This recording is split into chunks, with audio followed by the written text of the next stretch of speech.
नमस्कार। आपके कहने पर ही ये वीडियो को शूट किया जा रहा है। ये बीपीएससी 108 के न्यूमेरिकल पोर्शन को मैं कवर करवाऊंगी क्योंकि थ्योरेटिकल तो आप पढ़ लेंगे तो हो भी जाएगा। जैसे कि मैंने आपको बताया था कि आपके बीपीएससी 108 में सिर्फ 3 न्यूमेरिकल्स पूछ जाते हैं एग्जाम में, और तीनों की ही वेटेज जो रहती है वो 10-10 मार्क्स की रहती है। मतलब 30 मार्क्स जो होंगे आपको न्यूमेरिकल से मिल जाएंगे अगर आपने उन्हें सही किया तो। और 50 में से पास होने के लिए में कितने मार्क्स चाहिए होते हैं? 18 मार्क्स चाहिए होते हैं एग्जैक्टली। तो इसीलिए जो न्यूमेरिकल पार्ट है वो करने में ज़्यादा डिफिकल्टी हो सकती है, बहुतों को हो सकती है। इसी वजह से मैं उसको समझा दूंगी।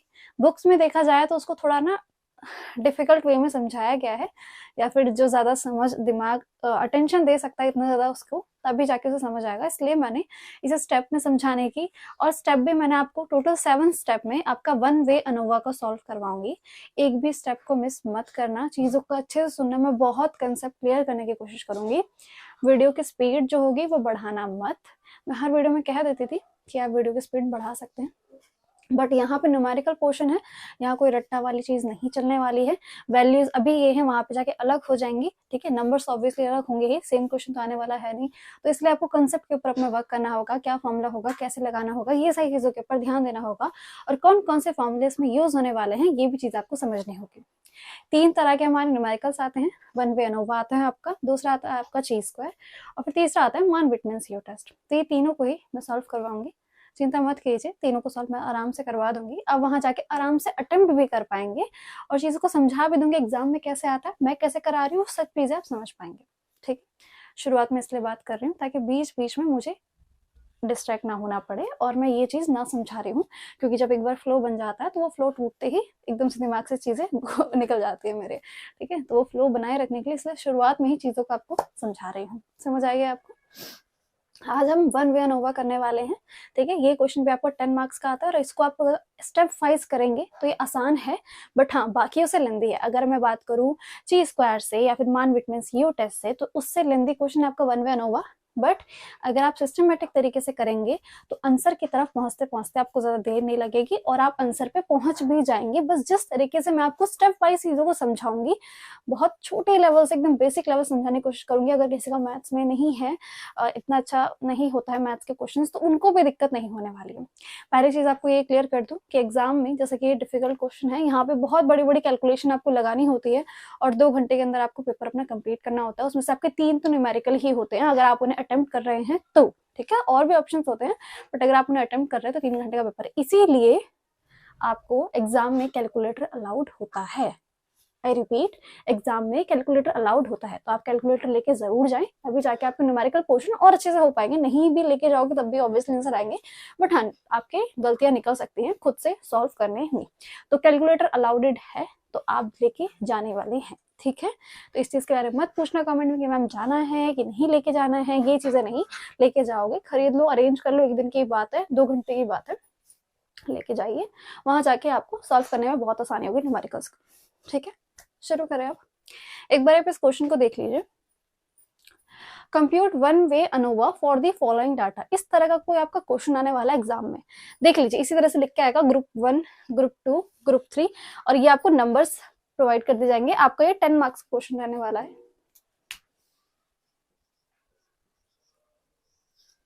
ठीक है। तो सबसे पहले काम आपको ये करना है, जैसे कि मैं आपको, देखो ये टेबल बनानी होती है, ये टेबल आपको एग्जाम में दी होती है। हमें मैं जो आपको आंसर में टेबल बनाने को दूंगी वो अलग है। तो ये आपका क्वेश्चन है, तो सबसे पहले आप अभी कॉपी लेके ही बैठे, मैं बोलूंगी आपको समझ नहीं आने वाला है, ठीक है। इतना तो आप भी दिमाग लगा पा रहे होंगे कि मैथ्स को सोच सोच के नहीं होता है ना, कॉपी उठानी ही पड़ती है। तो इसके लिए सबसे पहला काम आप यही करें कि मैं साइड हो जाती हूँ, आप इस क्वेश्चन को कॉपी में नोट कर ले। पहला काम आपको ये है कि आप इसे नोट करें। उसके बाद अभी वीडियो को मैं पोस्ट करूंगी और यहाँ पे एक टेबल बनाऊंगी, वो टेबल आपको एग्जाम में बनानी है। टेबल बनाने के भी नंबर आपको दिए जाते हैं, ठीक है। फिक्स कर रखा है कि टेबल के इतने मार्क्स मिलेंगे, स्टेप्स के इतने मार्क्स मिलेंगे, एंड तक आंसर पहुंचोगे इतने मार्क्स मिलेंगे। देखो ऐसा नहीं है कि अगर आप एंड पे जाते हैं आपका आंसर गलत आ गया तो आपको 0 मार्क्स मिलेंगे, ऐसा कभी भी नहीं होता है। इसके अंदर आपको आपकी स्टेप्स की मार्किंग लगती है, किस तरह के साथ फॉर्मूला यूज कर रहे हैं, किस तरह से टेबल यूज कर रहे हैं। तो अगर आपका एंड पे आंसर गलत आ भी जाता है और आप बाकी से सही करते हैं, तो आप मानिए कि 50% से ज्यादा नंबर आपको दे देंगे, मतलब 5 से ज्यादा आपको नंबर मिल ही जाएंगे आराम से भी, अगर आपका एंड में आंसर गलत भी आता है। बट आपका जो प्रोसीजर है, आपने जो स्टेप्स फॉलो किए हैं वो सारे सही हैं, तो आपका जो मार्क्स हैं वो कहीं भी नहीं जाने वाले हैं। ठीक है, ये चीज़ें बताना ज़रूरी है ताकि आप बाद में फिर कमेंट ना करें, इसलिए मैं सारी चीज़ों को एक ही वीडियो में कवर कर दूँ कि जितने भी डाउट आपके मन में आ सकते हैं वो सारे ही मैं कवर कर दूँ। ठीक है, एक बार इसे नोट कर लीजिए, फिर उसके बाद हम आंसर की तरफ चलते हैं। और इसके बाद स्पीड बनाने की सोचना भी मत, धीरे धीरे समझाऊंगी। ठीक है, कंसेप्ट के साथ समझाऊंगी, बेस बनाते हुए समझाऊंगी, तो इसीलिए अच्छे से देखना क्योंकि 10 मार्क्स का है ये और ये आपको आगे भी बहुत काम आने वाला है। क्लियर, नोट कर लीजिए इसे।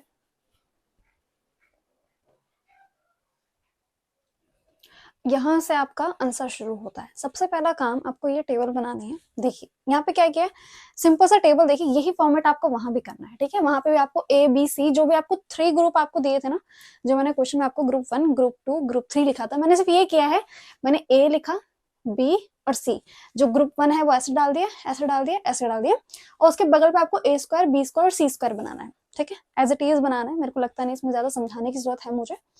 ए लिखा, ए की कॉलम में जो जो ग्रुप 1 में थे उन सब की वैल्यूज को मैंने यहाँ डाल दिया, फिर मैंने ए स्क्वायर लिखा, अभी मैं फिल करवाऊंगी इसको, सामने करवाऊंगी। फिर बी लिखा, बी की वैल्यू डाल दी सी में, सी की वैल्यू डाल दी, उनके बगल बगल पे ए स्क्वायर बी स्क्वायर सी स्क्वायर लिखा। और अभी एंड वाला भी समझाती हूँ इसका मीनिंग क्या है। इतना समझ आया? ठीक है, अब देखो हमें करना क्या है। तो यहाँ पे लिखा हुआ है ए स्क्वायर। स्क्वायर मतलब क्या होता है? स्क्वायर मतलब कि अगर मैं बोलूं आपको कि बताइए 6 का स्क्वायर क्या होता है, तो स्क्वायर को कुछ इस तरह लिखते हैं। ठीक है, इतना तो जानते ही होंगे बट पर नहीं जानते हो तो बता रही हूँ। 6 का स्क्वायर, इसका मतलब ये होता है कि 6 इंटू 6 मतलब कि 36। मतलब अगर किसी भी चीज का स्क्वायर है मतलब हमें उस नंबर को उसी से मल्टीप्लाई कर देना है। जैसे मैं लिखूंगी 7 का स्क्वायर, मतलब मुझे 7 को 7 से मल्टीप्लाई कर देना है, तो वो आ जाएगा 49। क्लियर? तो ये होता है स्क्वायर। सिर्फ इतना था। ठीक है, हाँ जानती हूँ इतना आपको पता होगा, बट नहीं पता है तो उनको बताना है, कभी बनता है ना मेरा, बताना चाहिए। चलो ठीक है, शुरू करें। ए आपका ये है। अब हमें क्या करना है, जो जो वैल्यू लिखी है उसके बगल पे उसका स्क्वायर लिख देना है। 2 का स्क्वायर क्या होगा? 2 इंटू 2 मतलब कि 4। 3 का स्क्वायर 9, 16, 4, 9, 4, 4, 4। बस मैंने ये किया है, जो भी यहाँ नंबर लिखा था उसके बगल पे मैंने उसका स्क्वायर करके सिर्फ लिख दिया है, इतना किया है। ठीक है, इतना समझ आ गया? सोच लो ये टेबल भी अगर आप बना लेते हो, जो कि बहुत बेसिक सी टेबल है, यही सेम वहां पे बनानी है, तो इसके भी आपको मार्क्स मिलेंगे। ठीक है, तो बस यही करना है। अब बाकियों को भी स्क्वायर आप पूरी टेबल बनाइए और इन सबके एक बार स्क्वायर खुद लिख लीजिए। ठीक है, ऐसे आपको हर एक नंबर के, जैसे बी है तो बी का स्क्वायर, सिर्फ यही किया है मैंने, जहां जहां बी का स्क्वायर है तो हमें बी वाली वैल्यू का ही स्क्वायर करके लिख देना है। 5 का 25, 2 का 4, मतलब सिंपल मैंने सिर्फ इतना किया है। ठीक है, इतना समझ आ गया क्या करना था, यहाँ तक का समझ आया, कोई दिक्कत नहीं है इसमें, स्क्वायर भी समझा दिया होता क्या है। ठीक है, अब नीचे देखो, यहाँ पे मैंने एक वैल्यू लिखी, अगर आप गौर कर पा रहे, हर जगह पे ये लिखा हुआ है। ठीक है, इसका मतलब होता है सिग्मा, इसको सिग्मा पढ़ते हैं। ठीक है, तो अगर मैं बोल रही हूँ सिग्मा ये, तो मतलब मैं बोल रही हूँ सिग्मा ए। इस सिग्मा का मतलब क्या होता है? इस सिग्मा का मतलब होता है, इसको स्टैट्स में यूज किया था, ऑब्वियसली आप स्टैट्स की बुक में कर रहे हैं, स्टैट्स में यूज किया जाता है। सिग्मा का मतलब होता है कि जो टेबल है, वो टेबल की जितनी भी वैल्यू है, जब हम उनको ऐड कर लेते हैं तो हम लगाते हैं सिग्मा। तो अगर मैं यहाँ लिख रही हूँ सिग्मा ए, इसका मतलब मैं जो इसकी सारी वैल्यूज है ना, ये जो ऊपर की सारी वैल्यू है, इसको मैं ऐड करके सिर्फ यहाँ लिख दूंगी। अगर मैंने यहाँ पे लिखा है सिग्मा ए स्क्वायर, मतलब ए स्क्वायर का सिग्मा करना है, ये ए स्क्वायर की सारी वैल्यू को जोड़ के मुझे सिर्फ यहां लिख देना है। ठीक है, यहां आप खुद भी कर सकते हैं, खुद से ऐड कर लीजिए, अदरवाइज मैं आपको बता चुकी हूँ कैलकुलेटर लेना अलाउड है, ले जाना अलाउड है, तो कैलकुलेटर की भी हेल्प यहाँ पे ले सकते हैं। देखो मल्टीप्लाई करने में हेल्प लेने की क्या जरूरत है, हर बार 3 मल्टीप्लाई 3 थोड़ा ना लिखोगे, इतना तो टेबल हर किसी को आते हैं ना, तो यहाँ आप कैलकुलेटर का यूज कर सकते हैं। अदरवाइज खुद भी, जैसे ए वाली टर्म, बी वाली टर्म और सी वाली टर्म, इनको ऐड करना आसान है। ए स्क्वायर वाले में ज्यादा बड़े बड़े टर्म है तो उसमें दिक्कत हो सकती है, बट अगर किसी की कैलकुलेशन जो है वो स्ट्रॉन्ग है तो वो आराम से कर सकता है। ठीक है, एक बारी इसे रोको, वीडियो को रोको और इसको तीनों को ऐड करो, मतलब ये जो 3 है, ए बी सी और ए स्क्वायर बी स्क्वायर सी स्क्वायर, इन सबका सिग्मा निकालो। मैं सिग्मा ही वर्ड यूज करूंगी ताकि आपको समझ आए कि पूरे सिग्मा की ही बात हो रही है। ठीक है, सिंपल ये करना है, इन सबको लो, इसको ऐड कर दो, सबको ऐड कर दो, यहाँ लिख दो। ठीक है, इतना करना है।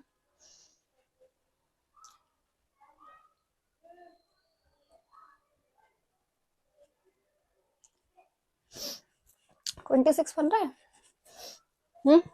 ऐड करो एक बार इसे, 26 से बनना चाहिए। तो अब मैं यहाँ पे क्या करूंगी, मैं यहाँ पे सिर्फ 26 लिख दूंगी, ठीक है। यहाँ मैंने 26 लिख दिया। ऐसे ही आपको a square b, sigma b square, sigma c और सिग्मा सी स्क्वायर का सबका आपको ऐड करके सिर्फ लिख देना है।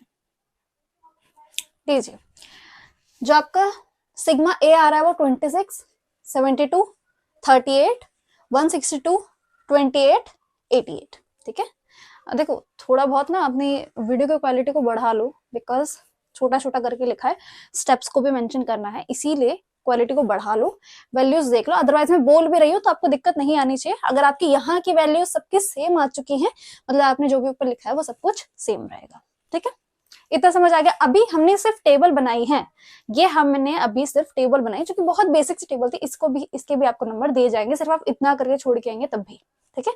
इसके बाद हमें स्टेप्स पे जाना है। टोटल 7 स्टेप्स रहने वाले हैं। एक एक स्टेप का नाम लिखूंगी, उसमें करना क्या है, उसका फॉर्मूला क्या है, फिर सेकंड स्टेप लिखूंगी, उसका उसमें लिखना क्या है, उसका नाम क्या है, फिर उसका फॉर्मूला, फिर हम पुट करके सॉल्व करके उसका आंसर निकालेंगे, ठीक है। अब हमारी जो स्टेप्स वाला प्रोसीजर है वो शुरू होने वाला है। अपना अटेंशन को और तेज कर लीजिए, जो कि अटेंशन हिल रहा है ना, उस अटेंशन को यही दे दीजिए, अपने कानों को मुझे उधार दे दीजिए। चलो स्टार्ट करें। सबसे पहला आपका स्टेप 1 रहेगा, ठीक है। स्टेप 1 हमारा रहने वाला है मीन। एग्जैक्टली आप वहां पे भी ऐसे लिखेंगे, आप वहां मेंशन करेंगे स्टेप 1 आपका ये है, तभी आपको स्टेप्स के मार्क्स मिलेंगे अगर आंसर गलत आता है तो। ऐसे नहीं आना चाहिए। जैसे प्रोसीजर फॉलो करेंगे, जिस तरीके से मैं समझा रही हूँ, आपके कंसेप्ट जो है वो क्लियर हो जाएंगे, ठीक है। यहाँ तक तो क्लियर हो चुका है ना, हर एक छोटी चीज को भी मैं एक्सप्लेन करेगी। स्टेप 1 होता है हमारा मीन। मीन बोले तो मीन होता है क्या है, ठीक है। मीन का मतलब ये होता है, जैसे कि अगर मैं कह रही हूँ, देखो मीन को लिखते हैं ऐसे,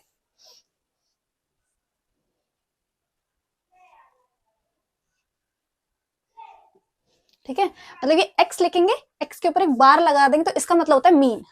अब ये x क्यों लिख रहे हो आप, यहाँ तो ABC लिखा है, तो आप x क्यों लिख रहे हो, क्योंकि मीन को x से ही लिखते हैं, x के ऊपर बार, इसका मतलब हम मीन की बात कर रहे हैं, ठीक है। तो x के ऊपर बार, और मैंने यहाँ पे a लिख दिया है, छोटा सा a लिख दिया है, इसका मतलब ये a का मीन होगा, ठीक है। इतना समझ आया कि x के ऊपर बार लगा दी और उसके बाद आपका छोटा सा a लिख दिया, मतलब ये जो मीन रहने वाला है ये आपका x का रहने वाला है।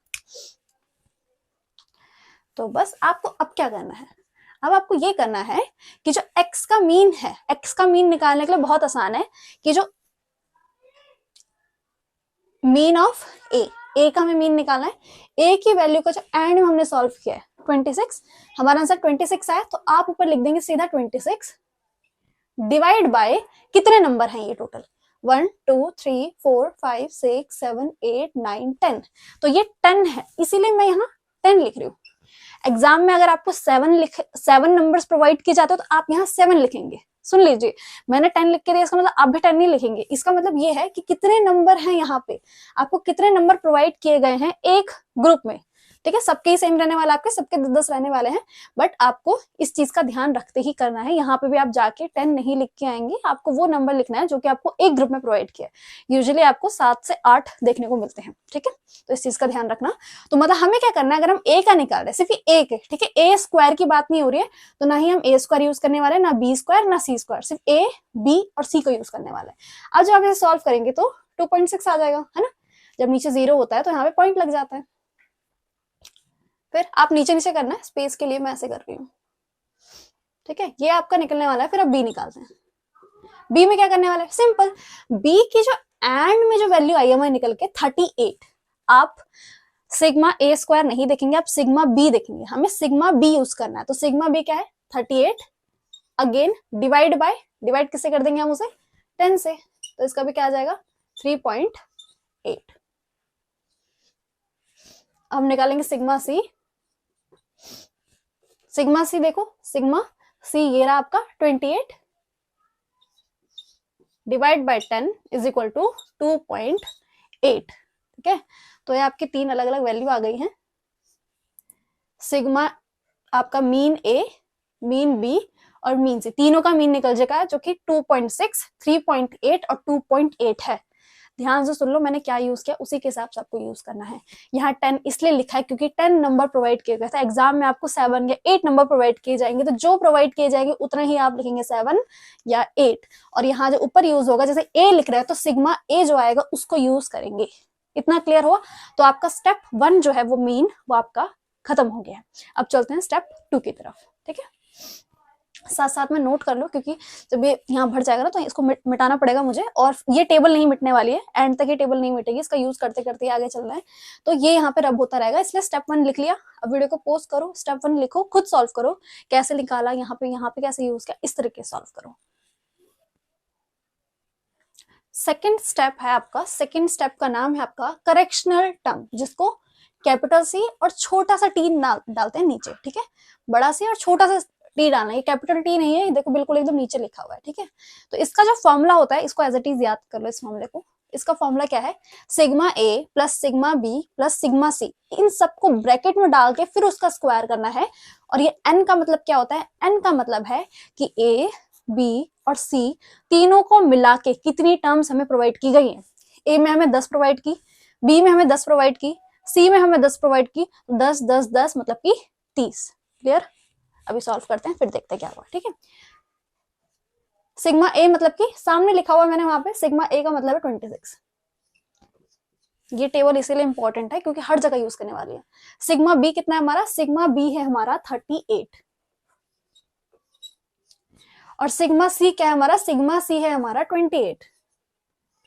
ठीक है, बस हमने वैल्यू डाली है, फिर वापस से ब्रैकेट लगा दो, इधर स्क्वायर लगा दो, डिवाइड में एन, एन मतलब कि ए के 10, बी के 10, सी के 10, 10 10 10 मतलब कि 30। मैं 30 लिख दूंगी।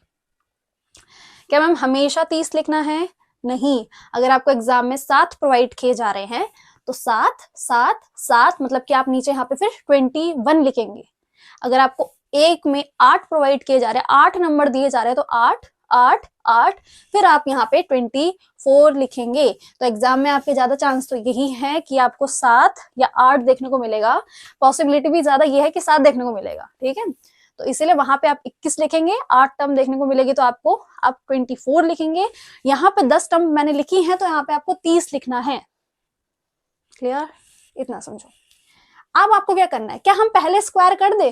देखो सबसे पहले अगर आप मैथ्स को थोड़ा बहुत भी जानते हैं तो बॉड मास होता है, बॉड मास कहता है कि बी, बी मतलब ब्रैकेट, सबसे पहले हमें ब्रैकेट को खोलना है। तो पहले हम क्या कर ले, इन तीनों को प्लस कर लो। ठीक है, इन तीनों को प्लस कर लो, 26 38 और 28, 8 8 16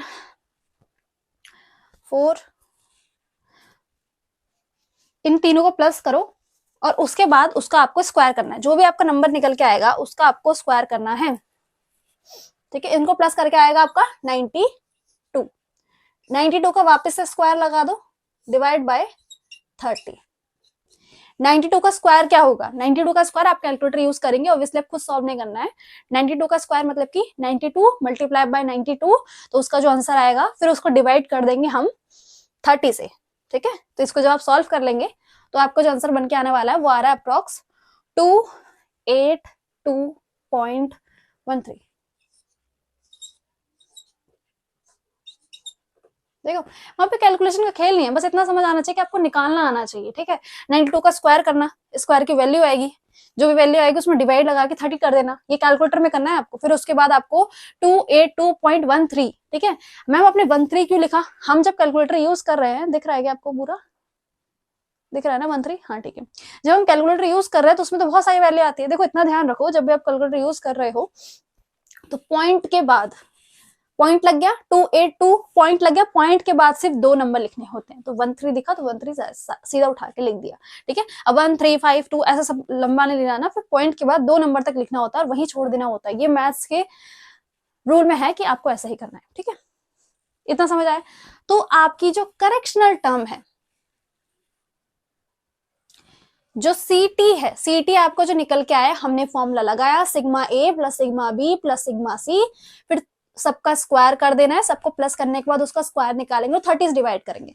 हमने इन तीनों को प्लस किया तो 92 आया, उसका स्क्वायर निकालेंगे, मतलब हम उसे मल्टीप्लाई कर देंगे, 92 मल्टीप्लाई 92 डिवाइड बाय 30, तो हमारी वैल्यू है ये। तो हमारी करेक्शनल टर्म है ये।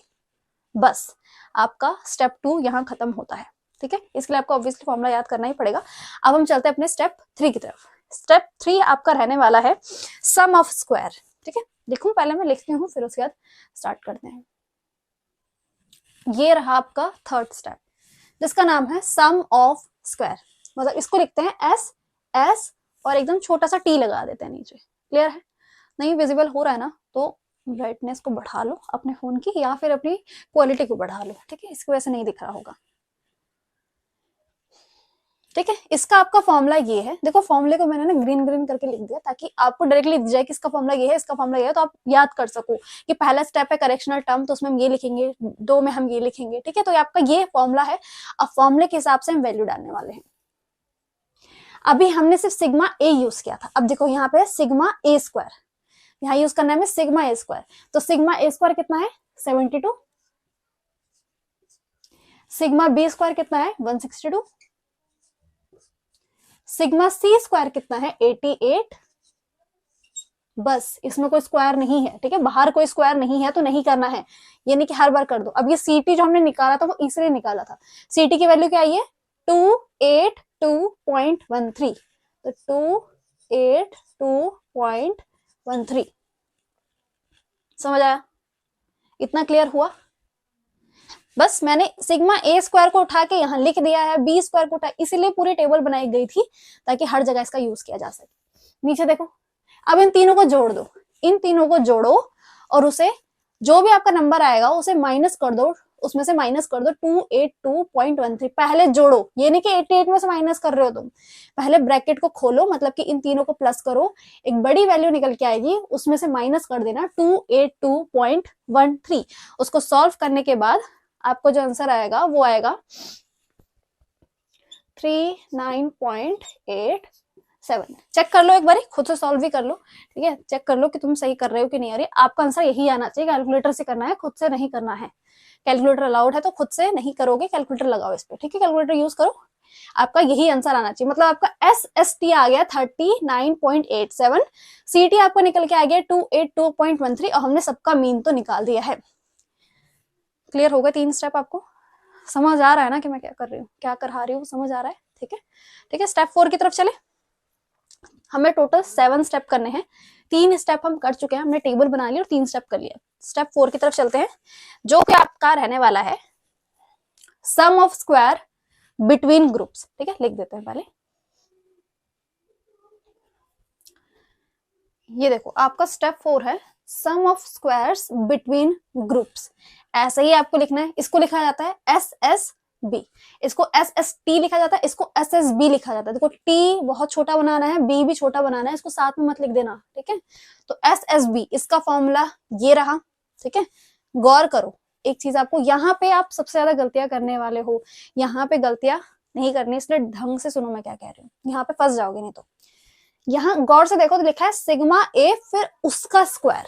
ठीक है, सिग्मा ए फिर उसका स्क्वायर, यहाँ लिख रही हो। देखो एक चीज देखो, यहाँ पे मैंने लिखा सिग्मा ए स्क्वायर और फिर मैंने लिखा सिग्मा ए और उसका स्क्वायर।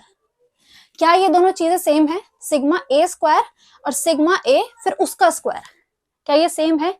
ये अंतर समझो, नहीं तो यहाँ फंसोगे। सिग्मा ए, अच्छा चलो सिग्मा स्क्वायर है क्या, देखो पहले सिग्मा ए स्क्वायर हमें दे रखा है 72। ठीक है, तो 72 हो गया। ठीक है, सिग्मा ए हमारा क्या है 26 का स्क्वायर। तो जब 26 का स्क्वायर करोगे, जब 26 का स्क्वायर करोगे बहुत बड़ा नंबर आएगा। मतलब सिग्मा ए स्क्वायर और सिग्मा ए का होल स्क्वायर दोनों अलग अलग चीजें हैं। तो यहाँ जो यूज हुआ है वो सिग्मा ए का होल स्क्वायर यूज किया गया है। समझ आ रहा है? तो दोनों अलग हैं, तो यहाँ कंफ्यूज मत होना। यहाँ तुम सिग्मा ए स्क्वायर देखो और तुम ये वाली वैल्यू उठा के मत डाल देना 72। समझ रहे हो क्या कह रही हूँ मैं?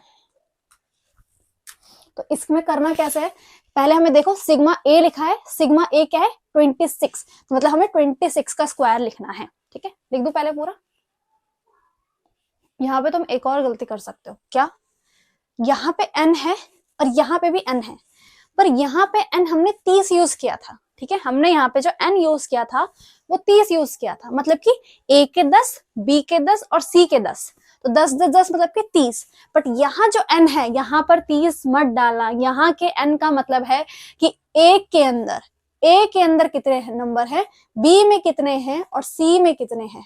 तो यहाँ भी 30 मत डालना, कहीं तुम फॉर्मूला देख के एन सोचो कि एन तो बोला था कि मैम ने 30 होगा, तो यहाँ पे 30 डाल देता हूँ। यहाँ ए की बात हो रही तो उसके नीचे 10, 38 के नीचे भी 10 और 28 के नीचे भी 10। इसको सॉल्व कैसे करोगे, 26 का स्क्वायर करो, डिवाइड करो 10 से, प्लस 38 का स्क्वायर करो, डिवाइड करो 10 से, फिर 28 का स्क्वायर करो, डिवाइड करो 10 से, और फिर तीनों को जोड़ दो। ठीक है, इसका जोड़ने के बाद आपकी कुछ वैल्यू आएगी 290.0 नहीं 290.4 विजिबल है। ठीक है, 290.4। फिर उसमें से आप माइनस कर दोगे, ये जो इसकी पूरी वैल्यू आई है इस ब्रैकेट की ये आएगी, फिर उसमें से माइनस कर दोगे 282.16, तो आपका जो आंसर है वो आ जाएगा 8.27। 8.27 हाँ बिल्कुल विजिबल है।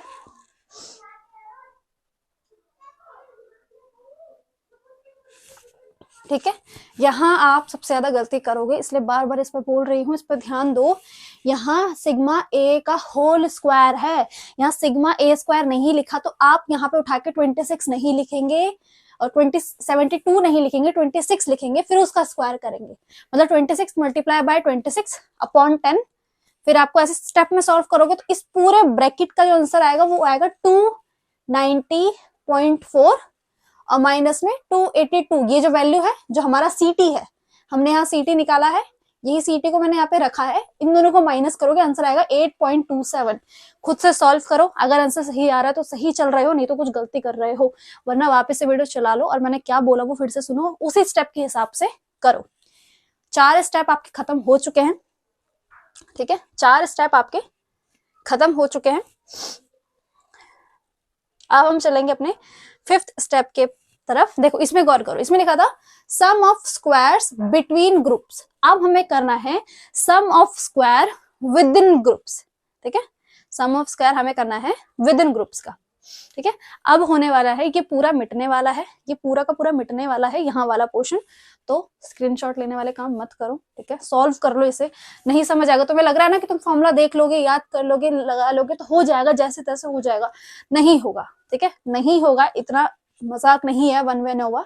ठीक है, डिफिकल्ट है, तो इसीलिए टाइम लो, इसको नोट करो। अब ये पूरा रब होगा, फिर यहाँ पे स्टेप 5 लिखूंगी और उसको सॉल्व करवाऊंगी, इसलिए इसको रब कर लो। टेबल यही रहने वाली एंड तक। ठीक है, हमें ये टेबल बनानी है, फिर अभी आगे जाके हमें एक और टेबल बनानी है, यहाँ पे छोटी सी टेबल बननी है, वो भी बनाना है, इसको नोट कर लो। अब आपका रहने वाला है स्टेप 5, जो कि है sum of square within group, जिसको SSW लिखेंगे। W क्यों, क्योंकि यहाँ विद इन लिखा था। इसको निकालने का तरीका ये है कि SST में से माइनस कर देना है SSB। SST निकाला था हमने 3rd स्टेप में, SSB निकाला था हमने 4th स्टेप में, तो जो 3rd स्टेप में आंसर आया उसमें से माइनस कर देना है 4th स्टेप के आंसर को। तो SST कितना आया था हमारा 39.87, 39.87 माइनस कर देना है हमें SSB, जो हमने स्टेप 4 में SSB निकाला है, जो कि आया था हमारा 8.27, 8.27। तो जब आप इन दोनों को माइनस कर लेंगे तो आपका आंसर आना चाहिए 31.6। ठीक है, ये आंसर आ, देखो ये वाला स्टेप बहुत इजी था, जो कि स्टेप 3 और स्टेप 4 के ऊपर बेस है, तो थोड़ी भी गलती करोगे, इसलिए कैलकुलेटर अलाउड है, ताकि आपकी गलती ना हो, क्योंकि पूरा आंसर गलत हो जाएगा, आपका SSW भी आपका गलत आ जाएगा। ठीक है, तो SSW के लिए SST माइनस SSB करोगे, दोनों की वैल्यूज को उठाओगे, माइनस कर दोगे और आपका 31.6 आपका आंसर आ जाएगा। क्लियर है? इसके बाद हमारा है स्टेप 6 और 7। ठीक है, आपका स्टेप 6 के बाद हमें एक टेबल बनानी होती है, स्टेप 6 के बाद हमें एक टेबल बनानी होती है, उस टेबल के बाद स्टेप 7 में हमारा फाइनल आंसर आ जाता है। आपका स्टेप 6 जो है ये भी इजी ही है। स्टेप 6 में देखो करना क्या है, स्टेप 6 में आपको निकालना है डिग्री ऑफ फ्रीडम, जिसको बोलते हैं DF। ठीक है, ये सेम चीज आपको वहां पे एज इट इज लिखनी है, for total N-1, for SSB K-1, for SSW n minus के, फिर उसके बाद हमारी टेबल बनेगी इसके हिसाब, ये जब निकल जाएगा ना उसके बाद ही हमारी टेबल बन सकती है, इसलिए इसको निकालना जरूरी है।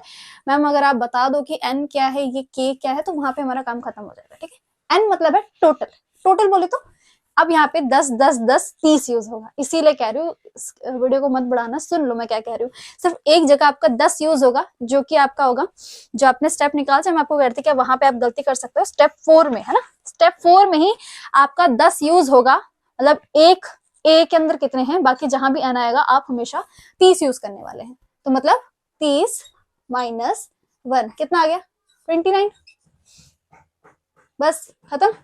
के क्या है, के का मतलब है कितने आपको रो प्रोवाइड किए, मतलब कितने आपको A B C D E F कितने प्रोवाइड किए थे क्वेश्चन में। हमें क्वेश्चन में 3 प्रोवाइड किए थे, आपको एग्जाम में जब बैठोगे तब भी आपको 3 ही प्रोवाइड किएंगे, तो वहां पे भी आपको 3 ही लिखना है। तो 3 माइनस 1 2, बेसिक सा है। एन हमारा क्या निकला है, एन हमारा है 30। के क्या है आपका, के है आपका 3, तो बस माइनस कर दो। ये स्टेप 5 और 6 इजी है। स्टेप 5 जो शुरुआत के 4 स्टेप है, अगर उनको अच्छे से कर लिया, उनके आंसर एकदम एग्जैक्ट आ चुके हैं, सही से कर रहे हो, तो स्टेप 5 और 6 कुछ नहीं है, बस वैल्यू उठा उठा के पुट करने का काम है। ठीक है, इसके बाद बनानी है आपकी टेबल, और उसके बाद स्टेप 7 में आपका फाइनल आंसर आ जाएगा। ठीक है, निकाले टेबल बनाए। 2 टेबल आपको बनानी होता है एग्जाम में, एक ये वाली एक ये वाली। बुक में आपको 3 भी दे रखी है, बट नहीं, आप मेरे हिसाब से चलेंगे। ठीक है, मेरे हिसाब से देख लो, जैसे करोगे सिस्टमेटिक करवा रही हूँ, दिख रहा है आपको कि मैं किस तरीके से करवा रही हूँ, मुझे इतना एक्सप्लेन करने की जरूरत नहीं है।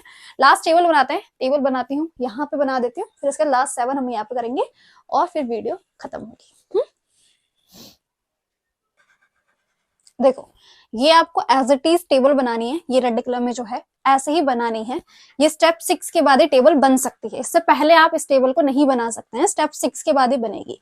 बिल्कुल ऐसे ही लिखना है आपको, पढ़ के बता दो तो क्या लिखा है, source of variance, sum of square, DF और एमएसएस। यहाँ लिखा है विद इन ग्रुप्स, यहाँ लिखा है यहाँ लिखा है बिटवीन ग्रुप्स, और नीचे लिखा है विद इन ग्रुप्स। क्वालिटी बढ़ा लो, दिख जाएगा। फिर से पढ़ देती हूँ, ये बिटवीन ग्रुप्स है, ये विद इन ग्रुप्स है, और ऊपर वाली लाइन में लिखा है source of variance, sum of square, DF और एमएसएस। अब यहाँ हमें फिल क्या करना है, हमें फिल क्या करना है, अच्छा विद इन ग्रुप हमने निकाला था, sum of square within groups, sum of square within groups क्या है 8.27, 8.27। तो जो हमने निकाला वही हमें वैल्यू को पुट करना है।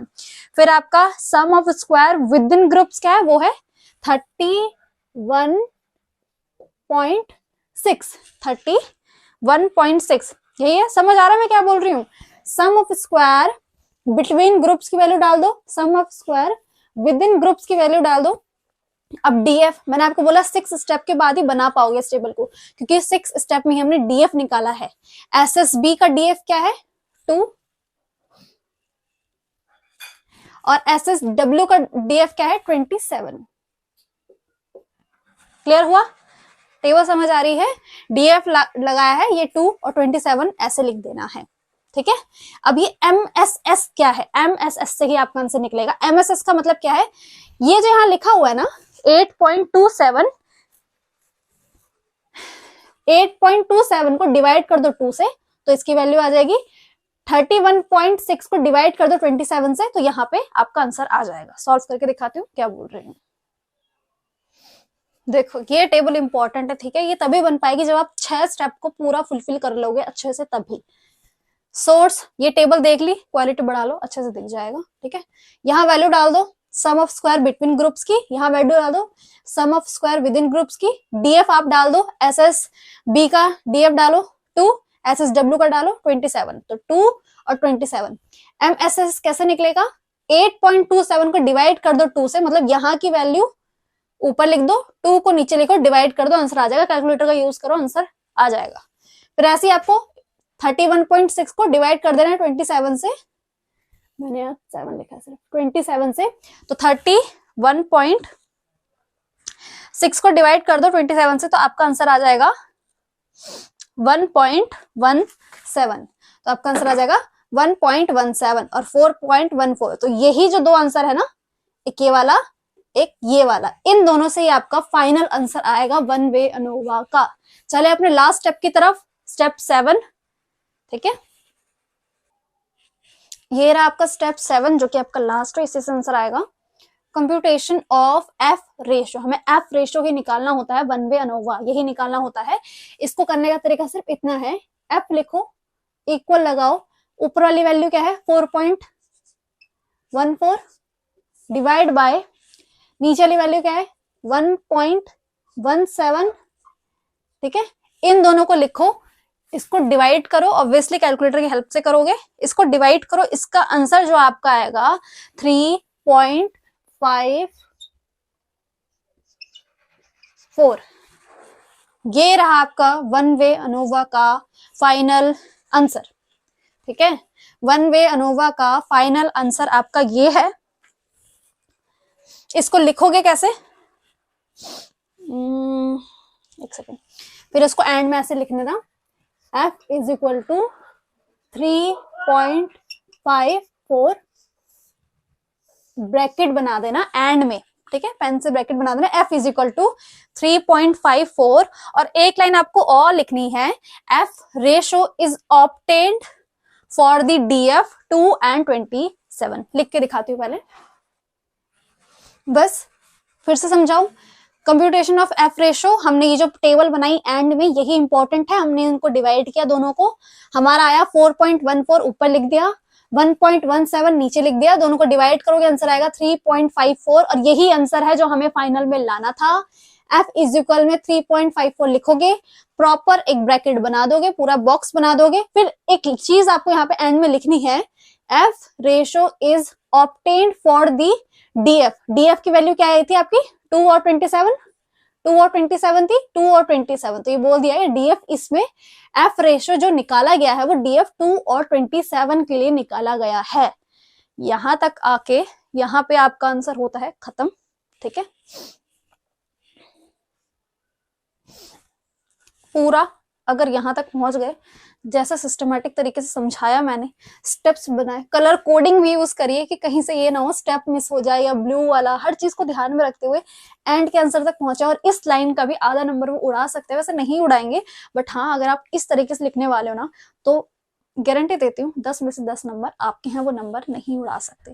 जैसे हम थियोरेटिकल पोर्शन लिखते हैं ना, थियोरेटिकल पोर्शन में एग्जामिनर के पास जो चेकर होता है उसके पास हाथों में होता है कि वो आपको फुल नंबर दे या ना दे, जो कि कभी नहीं देता है, ठीक है। अगर आपको बहुत अच्छा आंसर मिलेगा तभी आपको 10 में से 9 ही नंबर देगा। बट न्यूमेरिकल में अगर आप बिल्कुल सिस्टमेटिक तरीके से चले गए, आपने टेबल प्रॉपर बना लिया, आपने लिख सब कुछ प्रॉपर दिया, आपने फॉर्मुले लिख दिए, आपने आंसर को बिल्कुल बॉक्स में डाल दिया और DF भी लिख दिया, तो आप उन्हें कोई भी मौका नहीं दे रहे हो कि वो आपका आधा नंबर भी कहीं से उड़ा ले।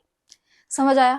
कंटेंट की पहचान है तुमको, तुम जानते हो कि मैंने तुम्हें क्या समझाया है। ऑब्वियसली बहुत मेहनत लगी है इसको तैयार करने में, किस तरीके सिस्टमेटिक तरीके से समझाऊं कि अगर कोई बिल्कुल ऐसा है जिसका बेस बिल्कुल भी बहुत नीचे है उसका मैथ्स का बेस, तब भी मैंने स्क्वायर क्या होता है, सिग्मा क्या होता है, ये सारी चीजों को भी ध्यान में रखते हुए करा है। और यहाँ तक आके आपका जो 1-वे अनोवा है वो खत्म होता है, वीडियो होती है यहाँ पे समाप्त, ठीक है। और बताना मुझे वीडियो कैसी लगी आपको ये मेरी मेहनत जो कि मैंने आपके लिए तैयार किया। आपने मुझे टेलीग्राम किया था इसीलिए मैं, और कर दिया करो यार, कमेंट कर दिया करो, कमेंट भी करोगे ऑब्वियसली आपकी डिमांड को पूरा किया जाएगा, ठीक है। तो वो जो मैं पूरी कर पाऊंगी ऑब्वियसली वही कर पाऊंगी, ठीक है। तो ये मेरे को आपने बोला कि आपको न्यूमेरिकल पोर्शन करवाना है, तो 1-वे अनोवा मैंने सॉल्व करवा दिया।